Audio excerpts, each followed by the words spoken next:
Ilang taon na po ba kayo? 64. Hindi ko po maintindihan kung bakit ginaganito nila kayo. Naalala ko tuloy ang nanay ko. Huwag kang maawa dyan! Maawa ka sa sarili mo! Pag nalaman ni Gobernador Weller, naawa ka sa biyag!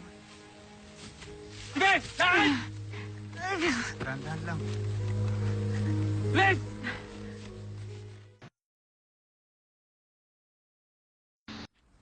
Mabuti naman at napadalaw kayo, Padre.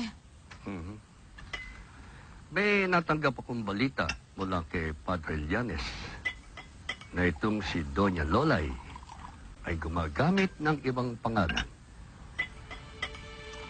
Siya nga.